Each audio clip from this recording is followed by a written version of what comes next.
What's up, guys? Hope you all enjoyed the last video. We had a blast getting the jet boat on the water for the very first time, but we still have a lot to get done before this thing is anywhere close to being complete. And today she's coming all the way back apart. Yep, everything back out of the boat. Yeah, so we decided to change a couple things up here, guys. Firstly, we need to get everything out because we want to go ahead and start getting the poly installed onto the bottom of this thing like we talked about in that last video.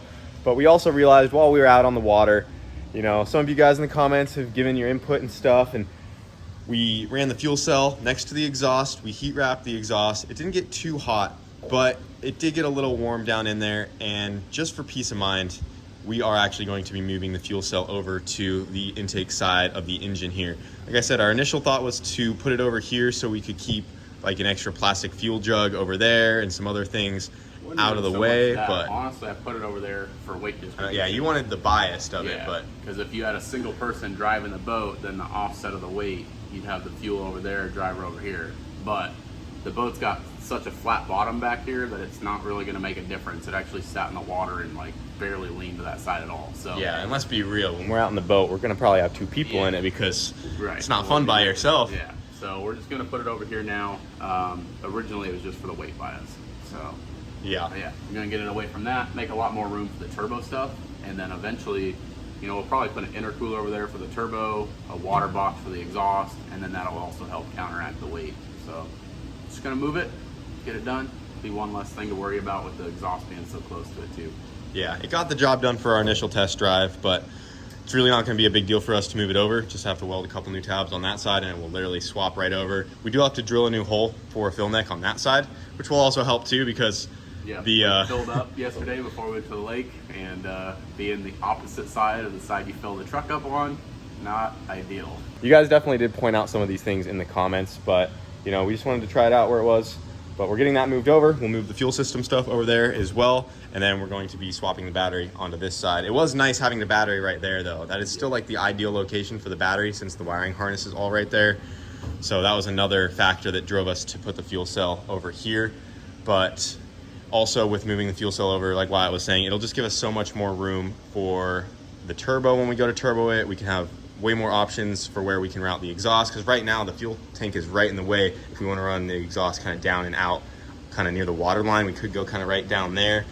And we were also thinking about putting a cutout on it to like make it sound rowdy later on, just, you know, different ideas we had in our head. So we're getting that moved over, going from there. And now's a good time to pull everything out and do the poly since we're making changes. So that's why we're kind of just gonna tear it all the way down here.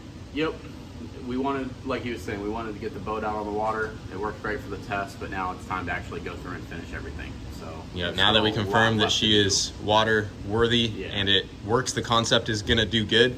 Now we can really button it up. The biggest thing was really to make sure it didn't leak, because we kind of did the jet block and everything a little bit different than we were kind of instructed. So we just wanted to verify we had no leaks, and it worked really good. So I'm happy with it. She was doing great. Now it's time to button everything up. Yep. We also talked to the guys at Scott Waterjet. They know the setup very well.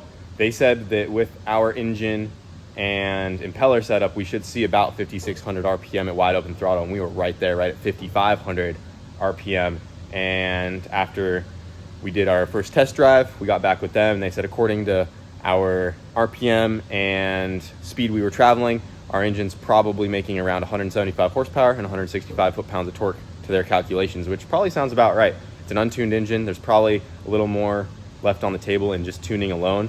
So I think after some adjustments, getting the poly on the bottom of this thing, the adjustable hydraulic trim nozzle set, I don't see any reason why we can't squeeze 50 mile an hour out of this thing on the naturally aspirated setup. And then when we go to turbo it, I think it's going to do all of 60 to 65 plus, and then who knows after that. You guys saw it in the water too. Like, if you know anything about boats, when they're on plane, you want as much of the front of the hull out of the water as you can, and this thing was pushing like 80% of the boat through the water still. So if we get that thing trimmed up, like you said, the poly on and everything, 100% going to do 50 mile per hour. Oh yeah, and that's really good for just an NAK. Yeah, and then we strap another 200 horsepower on this thing, like this thing's going to rip. And another big thing we need to do is get the seats in it, because that was just supposed to be a first water test. Not having seats in the boat is a little sketch. So we're not going to drive it again until we get seats mounted in this thing. And then we can actually kind of throw this thing around and have some fun. And then we'll have to keep a better eye on the oil pressure as we're sloshing it, because it doesn't have a jet ski setup. and those come with like dry sumps, so you don't have to worry about oil pressure on. In our case, we do want to keep an eye on the oil pressure while we're flinging this thing around, but luckily we saw no issues on the water yesterday, but we have a lot of work to do. So let's go ahead and get this jet boat torn back apart. Yep. Round 2. The last 10% takes 90% of the time. Let's do it.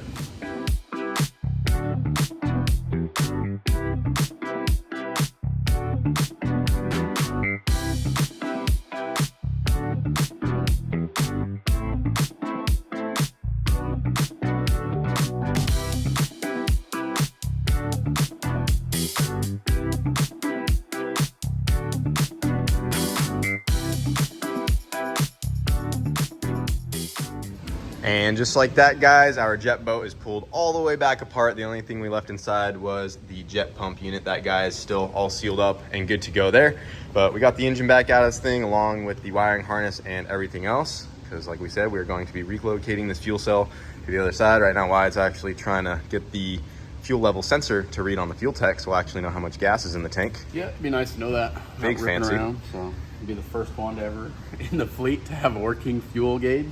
So yeah, that'd be pretty cool. So get that sorted out. Working on that before we remount the cell in there. Another thing we found out during the water test is that this thing didn't leak at all. So when we go to install the poly on the bottom, if all of a sudden there are some leaks on the boat, we know that it is coming from the new holes we drilled while installing the poly underneath it. So that was another reason we wanted to get this thing on the water before installing the poly and all of that stuff. Because if we had a leak, it was going to be a lot harder to narrow it down to what it possibly could be. But we have confirmed the jet pump unit does not leak whatsoever. So now we're going to go ahead and get that poly installed. And we were going to try to do that in today's video, but we actually had a bit of a setback. So we have to do some final welding to the bottom of the boat because we have some seats and stuff coming in, and we have some bracketry that will go across the bottom right here that will allow us to bolt our seats to it, because right now there's no good place to mount seats with all these stringers. Torchcraft actually makes a laser cut, or it might be a water jet cut kit that goes over these stringers right here, and it gives us a nice flat surface of aluminum to mount seats and stuff like that too, and then it gives our floor support underneath of it because we still have the floors to put into this thing. So we are waiting to do the poly because we have to do some welding once all those get in, and we don't want to get the poly bolted to the bottom of the boat and end up burning it. Even though it's probably pretty stout, we would just rather play it safe. And then we're also gonna have to make some access holes probably to access the bolts used to attach the poly to the bottom of the boat. So we are going to have to wait a little bit until we get some parts in before we can do that. But we still have a lot of little things to get done, like finish mounting the fuel cell and switching all of that stuff over. So we're gonna work on that, and then until we get the brackets and stuff in, that's really all we can do for right now on the jet boat. But hopefully we'll have it back up and going by the end of this week if all of that stuff comes in. Got her figured out. Yep. Got her working good. If you look right there, all the way empty and fuel level. If you all the way push up on the float in there, yeah, got 100%. Still gonna slosh and read a little bit fast. I gotta slow down as much as we can, but that's all the further the fuel tech let you go. But yeah, it's definitely gonna be like jittering as we drive the boat around. Yep. But at least it's some sort of reference to see how much gas we have.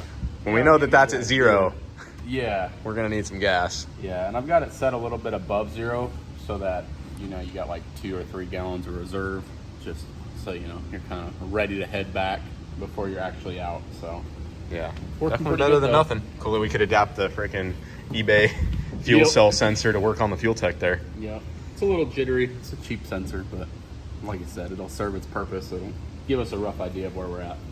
So I'm in the back of the boat right now. Just got a couple brackets cut off that we're going to be relocating onto this side to move the fuel cell over. Got those guys right here. So we'll be re-welding those. We got these tabs to cut off and redo as we shift everything over. While it's getting some new tabs done right now on the fuel cell. But I figured while I'm back here, we still got some water in the sand trap right here. And it doesn't look like there was too much collected. We were on the water for about half an hour.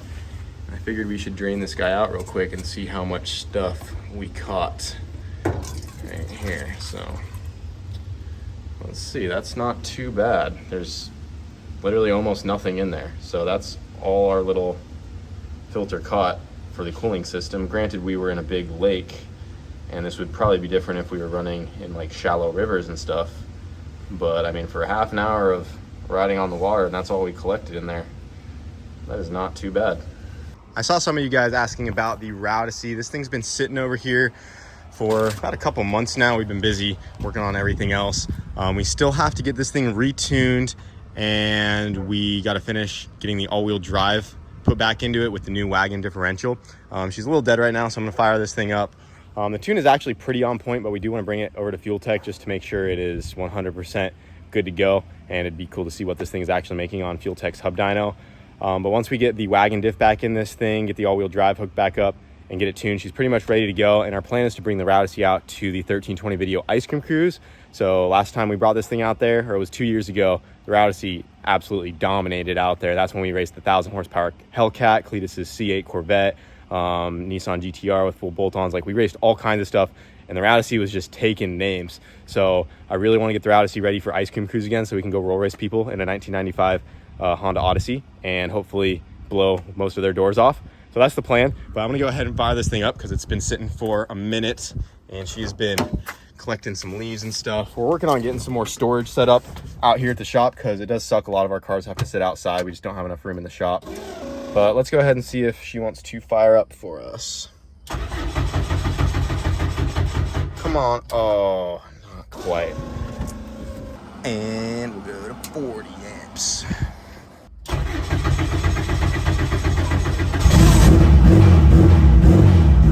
There she is.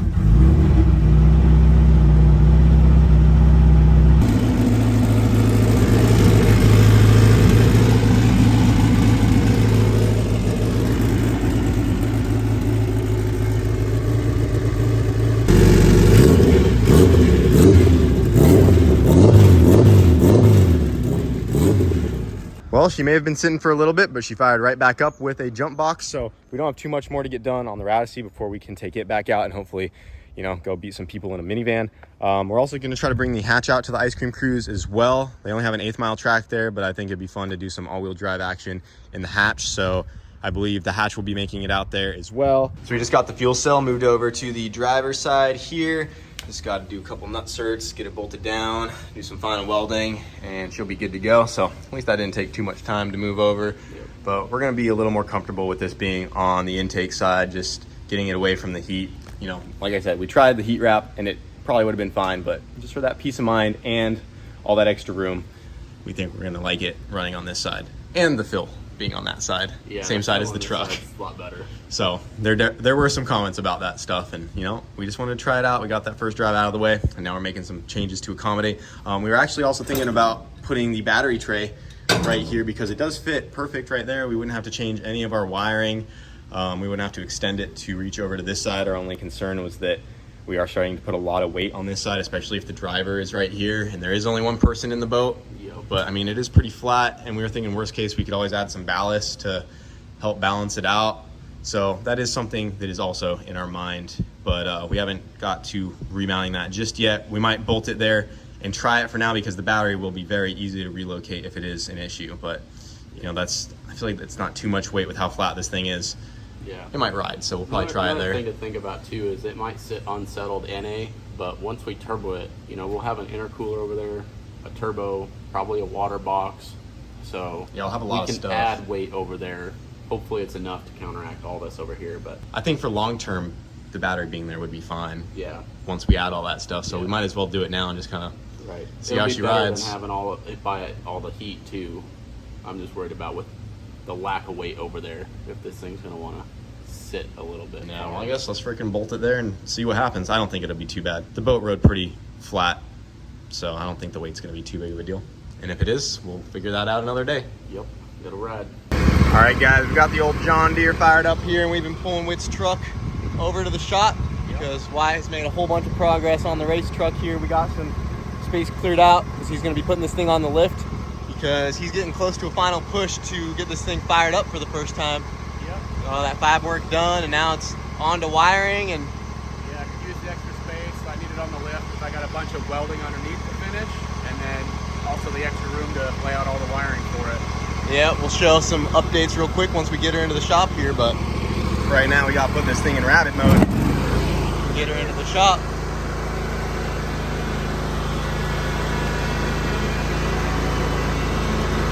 She a big old girl. Now let me go to wide angle. Oh, there we go.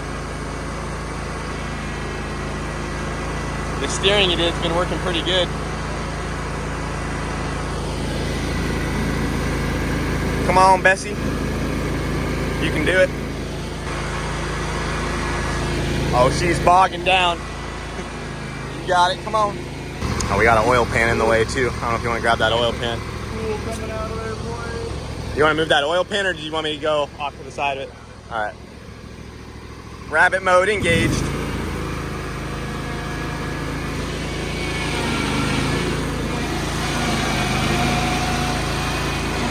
Oh.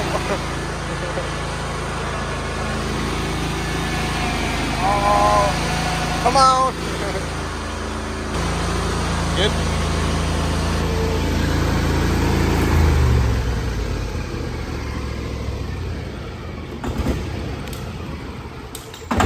Oh, that doesn't sound very good. What a unit. So we just got Wyatt's truck pulled into the shop here, and it looks like we're gonna be focusing on this thing here pretty soon and seeing if we can push for that first startup. Yeah, it's getting pretty close. We've got a lot of plumbing done on it, and I got a couple more things I got to button up with that stuff, a bunch of final welding to do, and then we're going to move in to start wiring this thing. And once it's wired, it's ready to fire up. So yeah, we figured kind of close. We give him the extra shop space here to kind of lay out all his wiring harnesses. Have a lot more room than the garage in there. Yeah, definitely nice to set up about 16 feet worth of table and lay the harness out on it. So that'll definitely help. In the last video of this thing, we showed him getting all the titanium and stuff done. Yep. But since then, he got all of the exhaust tubing right here kind of heat wrapped. He's been working on the oil feed and return. He got this bulkhead connector right here, a very fancy guy for the wiring. That's going to be going through the dash right there, through the firewall, I mean. Yeah, so that'll be the whole engine harness. I've got another one on the way for, well, I don't know if I should tell him yet, but another one on the way for a lot of nitrous stuff. It's going to be really cool. So that'll be another bulkhead that we have to put on the firewall. And then we've also been working on a ton of the plumbing. So right now everything's just zip tied up kind of in place, but we have our lines ran for the intercooler and also from our air dog up to our CP3 pump. So it is completely plumbed for back here. The only thing we're missing is, again, some nitrous stuff and the transmission cooler, which I have. We're going to be working on that very soon as well. Yeah, so fuel tank, lines, yep, water box, all the lines are ran, ready to go. Yep, and then you can see in here, not exactly how I wanted to do it, but it kind of packaged the nicest right there. So you can see the lines that go up to our intercooler, and that's going to circulate our water in and out of that guy to keep it nice and cool. And then up in the engine bay, we've got all the fuel lines done there. I am waiting on a package from our friends over at Exergy with a ton of fuel goodies, which we'll show you guys later. But in the meantime, I got everything plumbed up here for that. So I already showed you guys the return lines, but now we have our CP3 pump feed line, and we've got all of our sensors installed for all kinds of data stuff as well. So we've got fuel pressure, back pressure, manifold air pressure, all that stuff in there. So just been getting a lot of the little stuff knocked out, and hopefully once all that's in there, it'll be easy to wire it all in. Sounds like someone's doing a fly by the house right now. Freaking people in their slow cars. But yeah, I want to give you guys an update on Wyatt's truck because we're going to be diving into this thing here soon. So expect to see some more content on the race truck build here. It's getting close, so you know Wyatt's excited to get her fired up and going.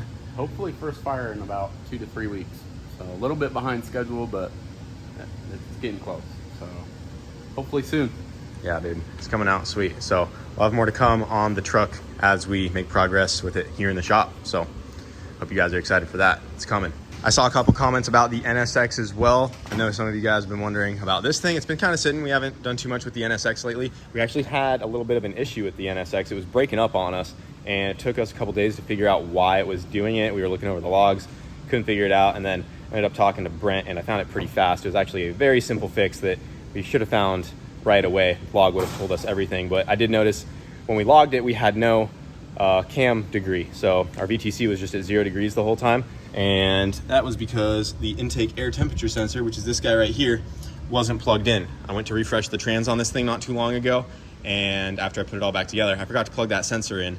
And for whatever reason, when you don't have the intake air temperature sensor plugged in, through the K-Pro at least, you lose your VTC, which is the cam degrees. So that wasn't working, which made the car not run right, and it was running super fat. And we ended up figuring it out though. So I'll actually play a couple clips. I took one of our buddies from Colorado who was in town for a ride in the car. You can hear how bad it was sputtering. And then after we finally figured it out, she was ripping, and it actually ripped the tires off in third and even a little bit in fourth gear. So it was kind of scary. I've never felt it do that. But needless to say, the NSX is running 100% again.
We are going to have the NSX out for FL2K in the roll races. So if you guys are planning to make it out to that, we will be there with the NSX, put it back in the roll races this year. We're going to try to be out there with the MR2 as well. The only issue is there's really not a class that the MR2 fits. So no guarantee on the MR2 being out there, but we're trying to get some stuff together to get this thing back up and going soon as well, because it has been down since the motor blew up. So working on getting stuff for this. It should be back together somewhat soon, but we have just been super busy with all the projects, especially with the jet boat. Just doing the K-swap in the FRS. We just got the rotary mounted in the sidekick, so we're waiting on parts to get that thing up and going. We're working on tracking out some LS components to get the 240 up and going with the LS. Well, I just got his truck in here, so he's working on that. We got a lot of work to do, boys. But the jet boat should be up and running hopefully by the end of this week, if not sometime next week when we get those final parts in. Anyways, guys, that's gonna do it for this video. Once again, huge thanks to all of you for the support on the first drive video in the jet boat. Did really good, so we definitely want to get her back up and going soon. This thing is going to be a blast. But see you guys later.